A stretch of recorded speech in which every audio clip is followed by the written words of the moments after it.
Spin, spin, spin your feet, standing on the door.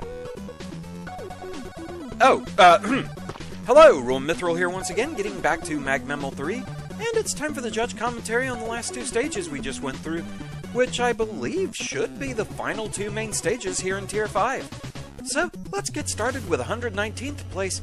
The hero is Remixed by Lord Remix.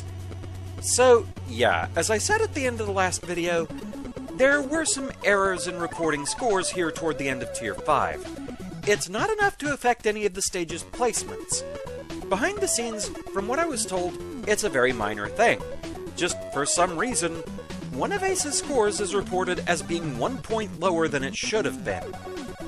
I'm not really sure which one, but whatever it is, it would result in, once a category is averaged, an extra 0.2 over here, which would then reflect in the final score.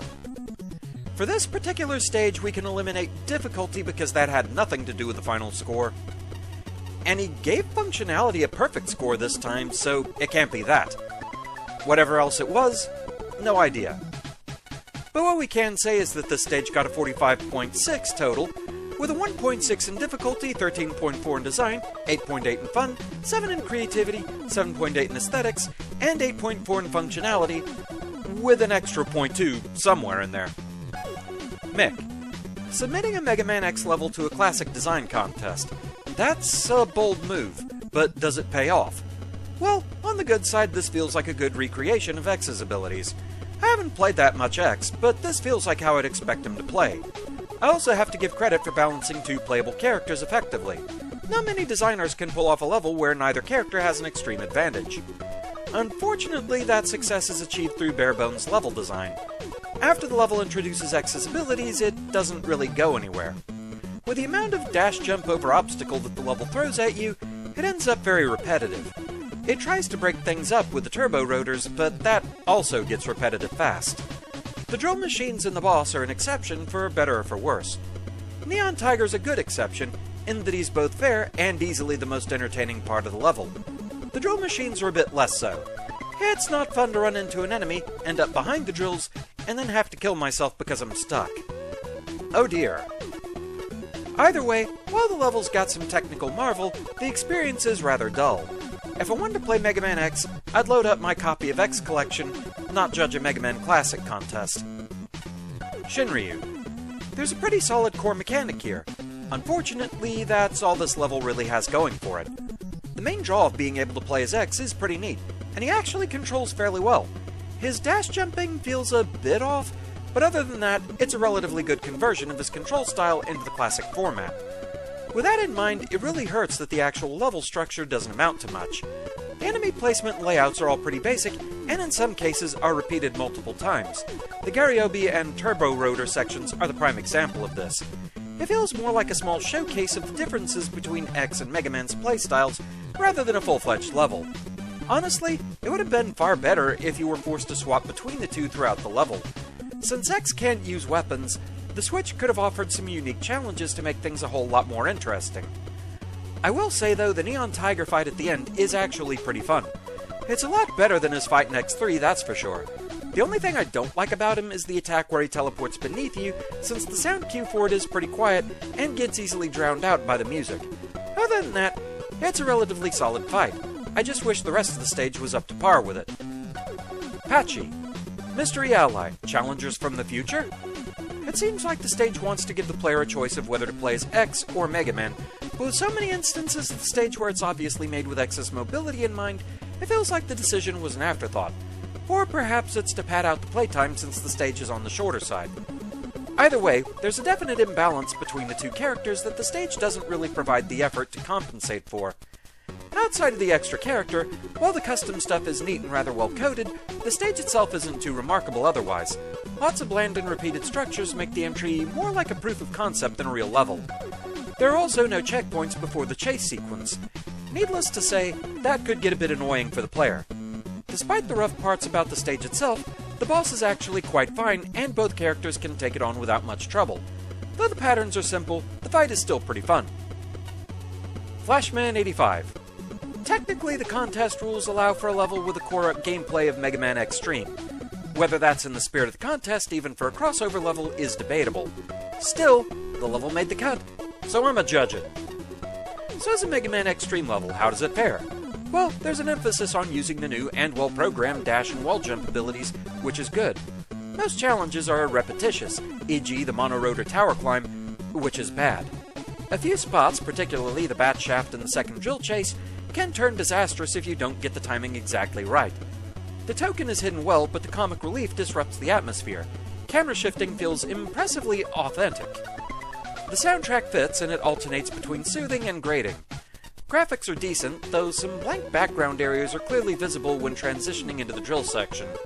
I would have programmed the weapon capsules to disappear if you chose to transform, seeing as X can't use them, well, unless the player exploits a major oversight at the start. Huh. Wonder what that is. If I had to guess, it would be, as Mega Man, switch to another weapon, then transform, and maybe X is stuck with that weapon, but probably one of those cases we've seen before where, like, if it tries to stick you with a single weapon, if you go back to the Buster, you're maybe stuck with that or something, or you can hit, like, both shoulder buttons to go back to the Buster or something like that. That's the only thing I can guess there. The level overall is unremarkable, yet adequately reminiscent of the source material, and the boss fight is fun. But, as a classic Mega Man level, how does it fare? Without X's abilities, the challenges completely fall apart. Special weapons make the level beatable at the expense of eliminating any real difficulty or meaning. Vertical shafts seem interminable, and the horizontal stretches are a slog. Despite several safeguards, it's very possible to run out of weapon energy at horribly inopportune times. It feels like a level that just isn't designed for this contest. I will say the alternate boss intro is clever. More changes like that would make the optional classic experience feel less like it's only there to guarantee the level wouldn't get excluded. And A-Spark. Here's the thing. I'm a Mega Man X fan. I love the gameplay of the X series, and introducing X as playable, it's novel. It's technically impressive. So, why is this so boring? The level design pays homage to the worst aspects of Mega Man X3. It's all short corridors and wall climbing. Other than the chase sequence, the level just doesn't do anything. The odd wall climb, a dash over the same spike pit or a Garyobi, or shooting the same enemy in the exact same setup several times. Even the chase sequence doesn't spice things up, as there's no sense of urgency or danger. Just two corridors with the spiky thing slowly chasing you.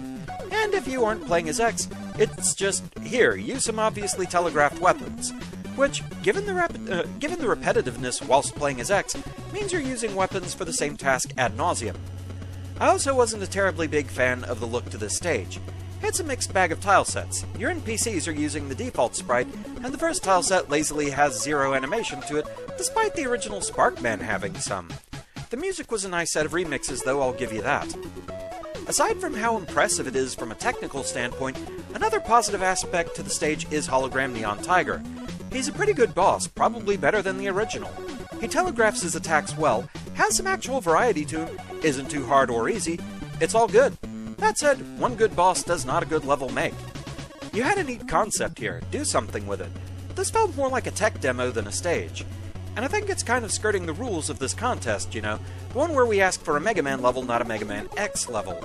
So, whilst it technically isn't against the rules, it does feel against the spirit of them. So yes, this was something I was told after the fact. Apparently, this stage made a new rule for possible future contests eventually. That being that a stage will not be allowed to force transform you into another character with a different playstyle. It's a Mega Man contest, you're sticking with Mega Man. So, yeah, here's the surprising thing. I didn't mind this stage too much. And I think part of it is the same reason I'm at least okay playing as Bass in the Classic series. Because Bass does still have the same control issues that I have with X, minus the wall climbing still feeling weird to me with X. Bass does have dash jump momentum gameplay, which I tend to feel less in control of that. It's totally a me thing, that is totally a your mileage may vary sort of thing. It's like I said, I have no problem with anybody preferring that gameplay or the X games. To each their own. You know, two cakes. I just don't happen to like the flavor of this cake. And that is the overall thing with the X series, is it's not just the controls that are the issue for me, it was also the severe tonal shift. You have to remember, I'm a fossil. I grew up with the classic Mega Man series, which is far, far more lighthearted than the X series, which went the grimdark road. And at the time when the X series first came out, it was a huge tonal shift that just felt weird to me, and not in an interesting or good way for me. I played X1 through X5 as they first came out, actually beat the games. I kept wanting to give the X series a chance because at that point in time, the classic series was basically dead in the water. But it just never really gelled with me the way the classic series did. And it's that combination of the severe change-up in how it controls, plus the major tonal shift. So, again, it's completely my opinion. I have nothing against anybody that enjoys the X series. You do you. Everybody is entitled to their own taste and opinion. But overall, this stage didn't bug me. And in fact, X's controls here actually did feel pretty impressively done. I do wonder if they were based more on Extreme than the normal X series, though, because I know that was brought up in the judge commentary. Because that would make sense. The X sprite there definitely looked more like his incarnation in the Extreme series, well, in so much as 2 games constitutes a series. I think there were only 2. Anyway, sidetracked. I do wonder if there are significant changes, because, like, Shinryu mentioned that the dash jump felt a bit off, so I wonder if it was based more on Extreme than how it would normally control in, like, the Super Nintendo and Beyond games. Also, obviously, I know a lot of people behind the scenes were concerned about how I was going to take this stage, not only because X basis, but also the fact that apparently the dev made it purely to force me to play something X, which I've had people treat me far worse, so it's not the worst thing that's happened to me. It's not the meanest thing anybody's ever said or done, whatever. It is an odd motivator to make a stage for a contest, especially one that, as the judges said, kind of feels like it skirts the rules a little bit. But, I mean, hey, if it got you to do something creative, mission accomplished. Like, long and the short of it, I'm not mad that this was done purely to try and, like, I guess, get under my skin a little bit or whatever. I'm not mad. I am a little weirded out. It was a decision. Anyway, moving on to 118th place, Tower of Dimensions by Superstar Dream.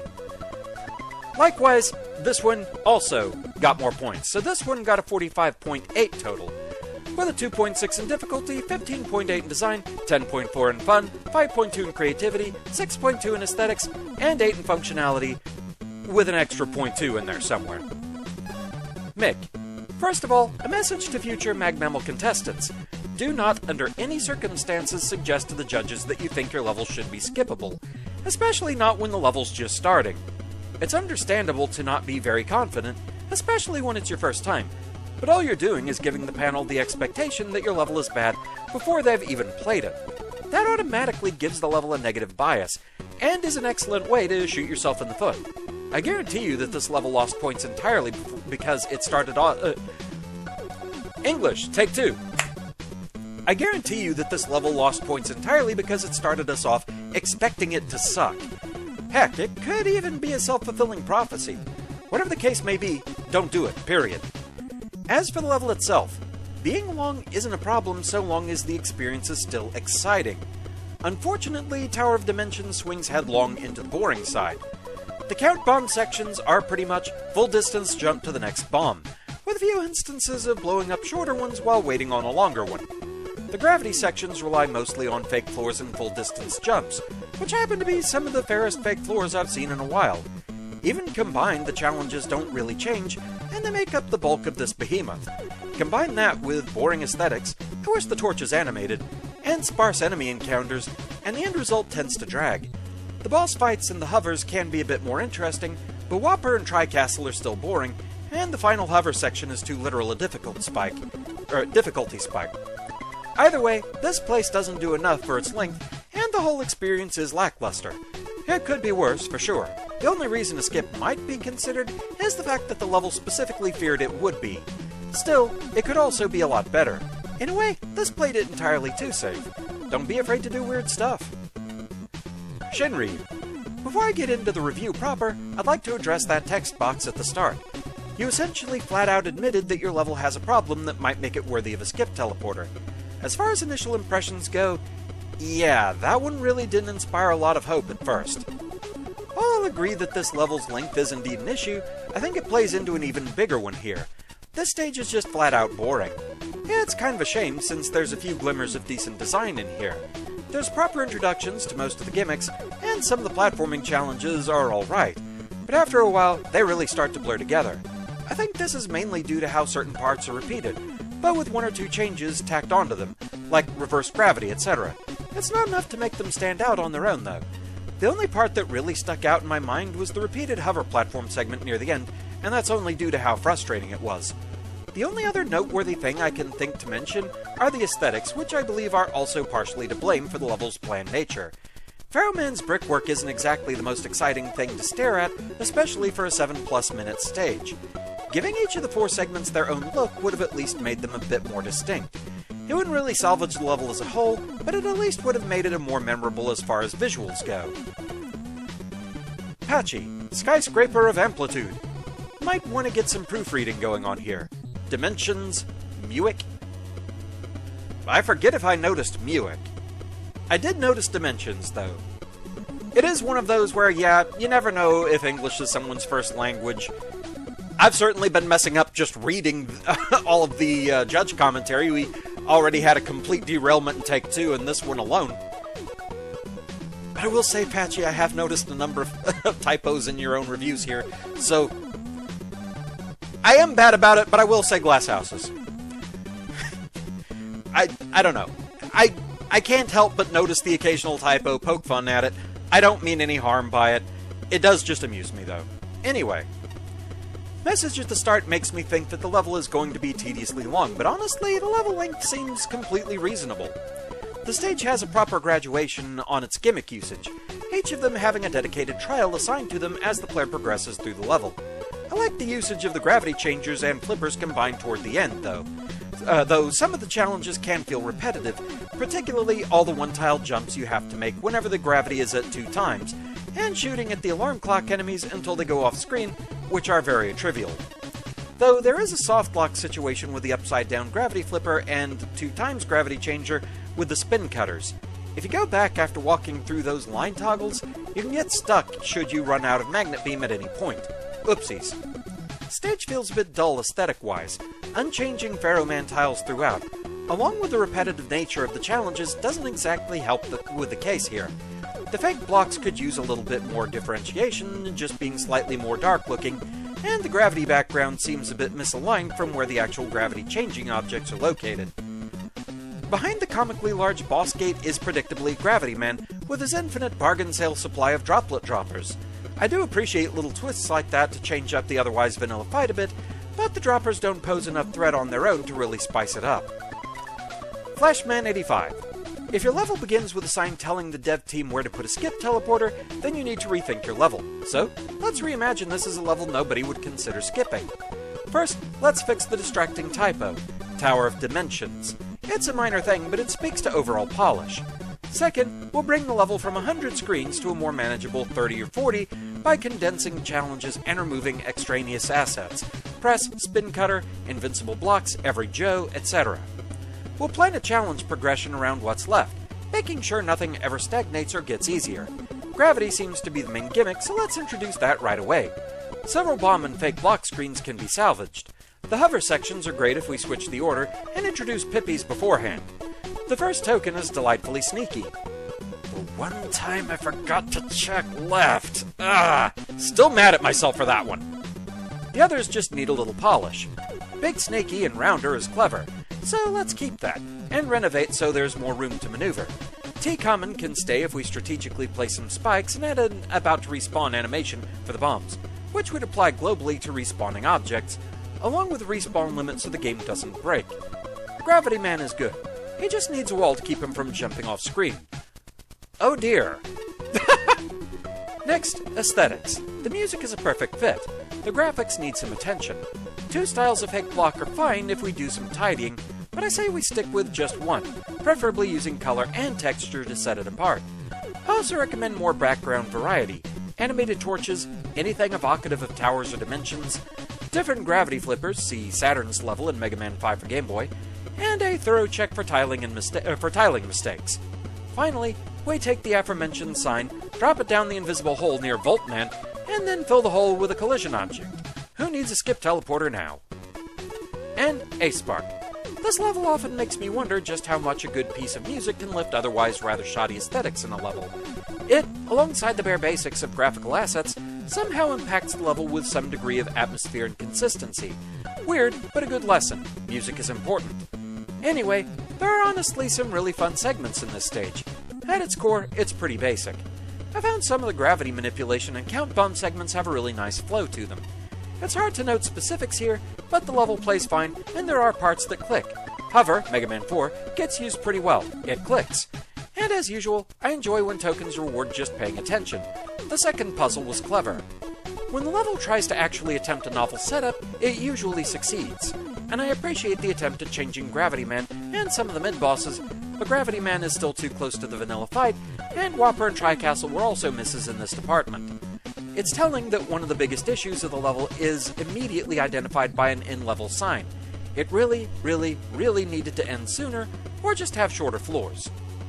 It outstayed its welcome by a lot, and by the end, level segments started to repeat themselves, and the whole thing got rather redundant. Most of the third floor is too punishing for its own good. It's way harder than the rest of the stage, and honestly, just removing this floor would have improved the level's pacing dramatically, as I liked the others. The hover segment on the 4th floor using instant death spikes also hinders the flow of the stage, even if I like the actual setups. As much as I like the idea behind the stage aesthetically, the tiling is very poor and the level looks very repetitive.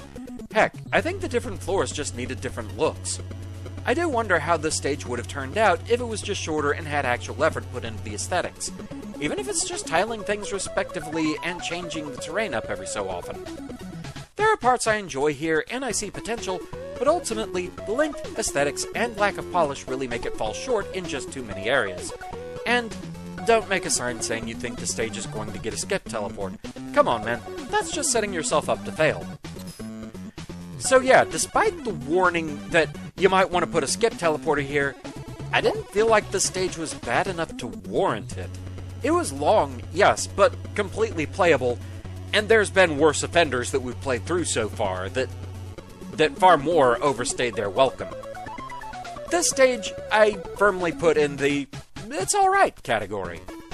I will say that yes, I think most of the trouble with this stage was the length, and aesthetics could have used some variance. If you're gonna have a stage that's that long, changing up the terrain and the tile set, I think that would go a long way, and I do kind of wonder how that would have reflected in the score. Like, again, like if each main segment had a different tile set, so it at least looked different. And doing that would also possibly play into the idea of dimensions, of it being different dimensions that you're going through, rather than just climbing one single tower. Because that's more what this felt like. It definitely played into tower, you're climbing the whole time, but I didn't really get dimensions so much. But still, overall, not a bad stage. And so with that, that's where we're going to call it for now. And next time, from the looks of it, we're going to be wrapping up Tier 5. And I just noticed that all of the dice under the boss door are 5. 5. So thank you very much for watching. I hope you're enjoying the series so far, and I shall see you again next time. Until then, fare thee well.